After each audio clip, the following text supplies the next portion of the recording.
Playhouse in the morning, 194. It is a Flush the Format Friday. That one, honestly, it's a little even more flush than we normally go, if I'm being perfectly honest. But somebody said, I bet you won't do it, I dare you. And that really rubbed me the wrong way. You had to just prove them wrong. Yeah, so apparently if you want to make sure you bump to the top of the Flush the Format list, you just literally have to challenge and claim we're not going to play your song. And that apparently pushes a button. You know what? I forget how much I love Selena. You think so? You say Selena in this day and age, you think of Selena Gomez. I forget how much I loved Selena music back in the day. It was good. That was a good Flush the Format song. You know what? It fits the theme, I guess. And we do a Friday fill in the blank. Now, this one does require a little bit of setup, but there's a story out today that claims that if you are somebody that is single and you really, really, really want to know what you're doing wrong because you're finding a lot of failed relationships and it's not just working out and like you would like to be with somebody, but it doesn't work out. Who you should ask for their unfiltered, honest opinion is who you consider to be your best of friends. And this story goes on to claim that if they know you really well and you truly are great friends, they probably, if you're open to hearing it, can tell you exactly why you're struggling and they'll tell you exactly the mistakes you're making because they have watched and had a front row seat with popcorn as all of these things have blown up in your face. And they've watched you make mistakes, but because they're your friend, they haven't been comfortable enough to just say, like, hey, listen, I love you, but here's what you're doing wrong. And if you'd actually be open to hearing it, they could tell you what to change and adjust. The problem is, most of us, as much as we think that we would be open to hearing that, don't care to hear our good friends say, you know what you're doing wrong, and we wouldn't listen anyway. Yeah, I don't think you would even listen to your friend if they tried to offer that help. You'd be like, yeah, sure. Yeah, thanks, Brenda, thanks. And then you go whine about Brenda to everybody else, right? That's what you do. So today's Friday, fill in the blank. Let's try this. My friend won't find the one until they blank. Do you have that person in your life that if you could be their puppeteer, you could go fix their love life? You know exactly what's wrong. You've just never been able to tell them. Think of that person, and then you fill in the blank. My friend won't find the one until they blank. Does somebody come to mind, Amy K? Yes, my friend won't find the one until she stops obsessing over her mailman. Really? She's obsessed with him. Why? But he's like kind of obsessed with her too. Oh, well, just date the mailman. No, he's married. Okay, never mind. Don't date the mailman. But sometimes I'll be on the phone with her and she's like, oh, I got to go. The mailman's stopping by. And he gives her mail and they will chat. It's very strange. Well, stop flirting with the married mailman, first and foremost, dum-dum. How do I do this so you don't know who I'm talking about? My friend won't find the one until they stop telling everybody they someday want to get back in their van and travel the city and don't think they're ever going to truly or travel the world and won't ever settle down. Like, I don't want to say names, but I have this friend. He's a wonderful guy. I love the guy. He's already made this mistake several times in his life where he starts to get comfortable somewhere and he gets in this van and he just travels the country and lives this like bum life for a while. And then he settles down somewhere. And then when he starts to feel ties to a location or a person, he runs away. And it is this like problem that he has. He's not going to find any romance until he stops saying on the first date, hey, just so you know, don't get connected to me. I'm going to get my van in someday and I'm going to run away. He's just got to truly settle down somewhere. I would never want to out this person by name.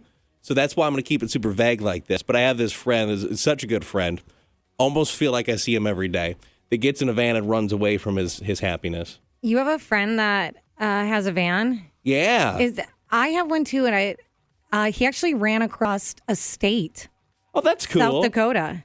I think we might have the same friend. Yeah, I think so. So that's what he needs to do. But again, I don't think we should call people out by name in this segment. I think that'd be a mistake. That'd be rude. Steven texted me and said, Joel, question mark. Is that Zero's friend? Ha, he doesn't understand. Yes. Wait, Steven. You had to ask? Oh, my gosh. Steven.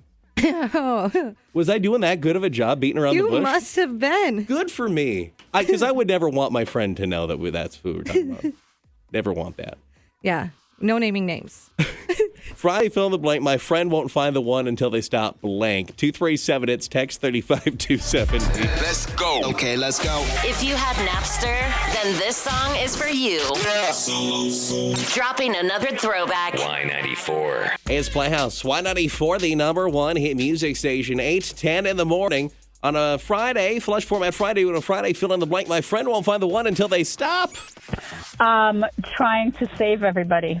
She the girl that's always finding projects, trying to make a crummy guy better, that kind of thing?